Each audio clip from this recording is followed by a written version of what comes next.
Salam jumpa, Ibu Bapa, Saudara-saudari yang terkasih dalam Kristus. Sesaat lagi kita akan mendengarkan renungan harian dari Romo David Lemewu MGR. Mari kita siapkan hati dan selamat mendengarkan. Firman-Mu Tuhan, berita bagi kakiku, sabda yang hidup, terang bagi jalanku.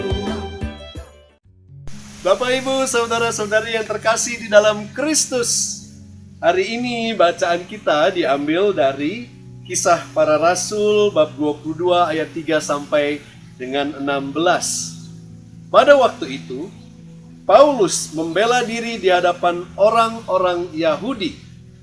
Aku adalah orang Yahudi, lahir di Tarsus, di tanah Kilikia, tetapi dibesarkan di kota ini. Aku dididik dengan teliti di bawah pimpinan Gamaliel dalam hukum nenek moyang kita, sehingga aku menjadi seorang yang giat bekerja bagi Allah, sama seperti kamu semua pada waktu itu. Aku telah menganiaya pengikut-pengikut jalan Tuhan sampai mereka mati. Laki-laki dan perempuan kutangkap dan kuserahkan ke dalam penjara. Tentang hal itu baik imam agung maupun majelis tua-tua dapat memberikan kesaksian. Dan dari mereka aku telah membawa surat-surat untuk saudara-saudari di Damsyik, dan aku telah pergi ke sana untuk menangkap penganut-penganut jalan Tuhan yang ada di situ dan membawa mereka ke Yerusalem untuk dihukum. Tetapi dalam perjalananku ke sana, ketika aku sudah dekat Damsyik, yaitu pada tengah hari, tiba-tiba memancarlah dari langit cahaya yang menyilaukan mengelilingi aku. Maka rebalah aku ke tanah, dan aku mendengar suatu suara yang berkata kepadaku, "Saulus, Saulus, mengapa engkau menganiaya aku?" Jawabku, "Siapakah engkau, Tuhan?" Katanya, "Akulah Yesus, orang Nazaret yang kau aniaya itu."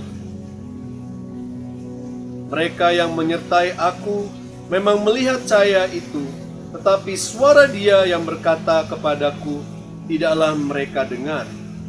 Maka kataku, "Tuhan, apakah yang harus kuperbuat?"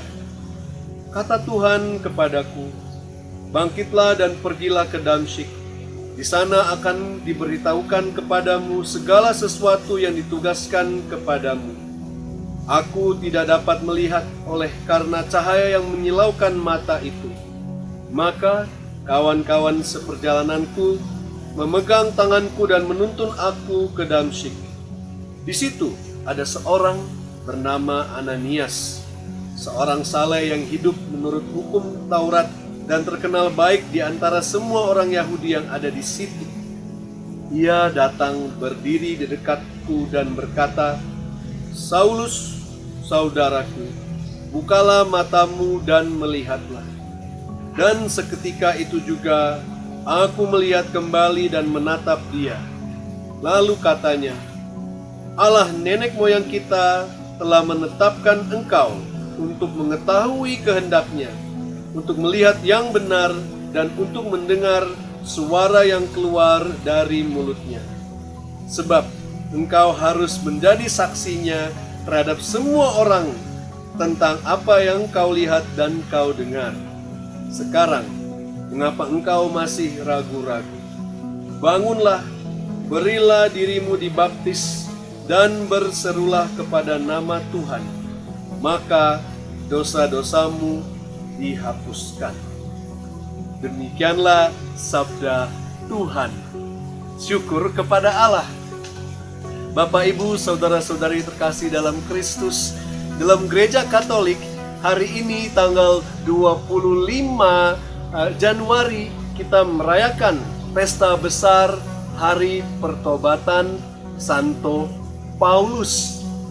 Mengingatkan saya juga sebelum saya masuk ke dalam biara, hari terakhir saya masih sempat berperan main pentas di teater musikal tentang ceritanya tentang Paulus jadi cerita yang sungguh melekat dalam hati saya, dalam hidup saya, dan saya juga melihat diri saya sebagai seorang Paulus yang ditobatkan, ya, yang tadinya buta tapi bisa melihat lagi.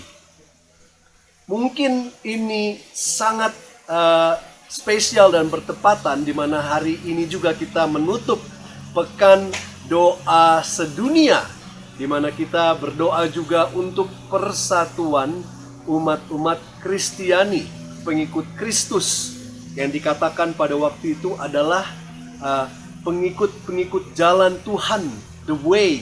Mereka dulu dipanggil sebagai pengikut jalan Tuhan. Saulus yang matanya buta saat itu memang sebelumnya juga buta.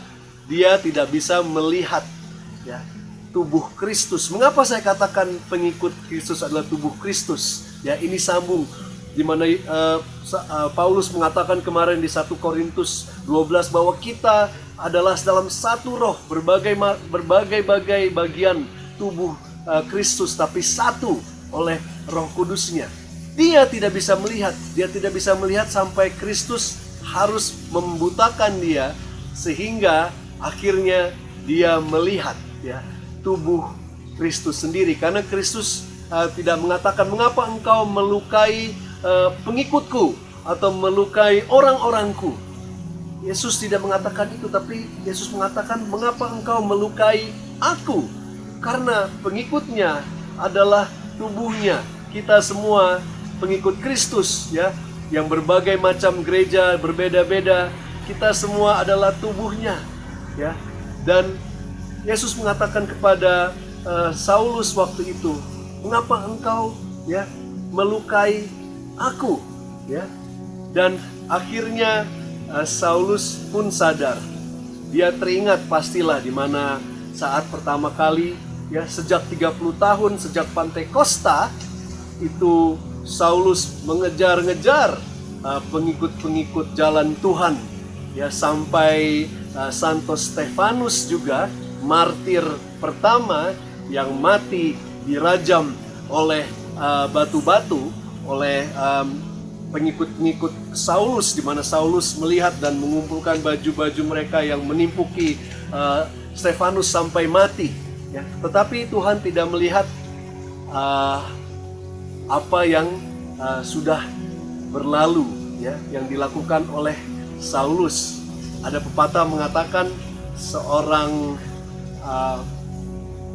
santo punya masa lalu, seorang yang kudus punya masa lalu, dan seorang berdosa punya masa depan.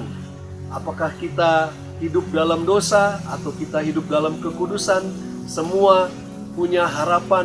Semua adalah bagian dari tubuh Kristus. Semua dipanggil untuk bertobat seperti Saulus. Pertobatannya bukan hanya sekali saja, saya yakin.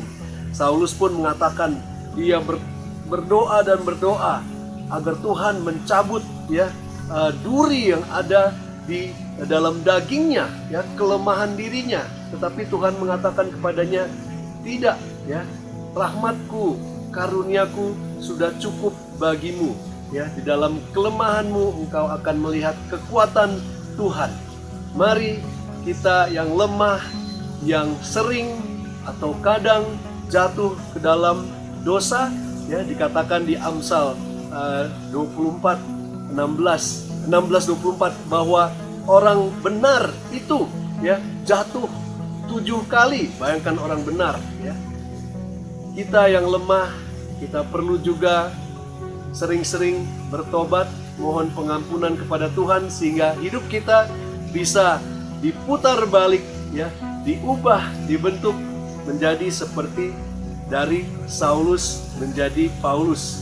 Dan begitu mulia Tuhan, karena yang terlihat bukanlah Saulus atau Paulusnya yang sudah menjadi seorang misioner yang terhebat di zaman dia, bahkan mengalahkan semua rasul-rasul, ke-12 rasul lainnya, ya, karena dia merasa dia sangat berhutang kepada Tuhan, tapi dia bekerja 2 kali lebih keras daripada yang lain semua. Sungguh luar biasa perubahan dalam hidupnya. Semoga kita pun terinspirasi oleh pertobatan Saulus yang menjadi Paulus. Dan semoga namanya Tuhan Yesus selalu dimuliakan dalam hidup kita.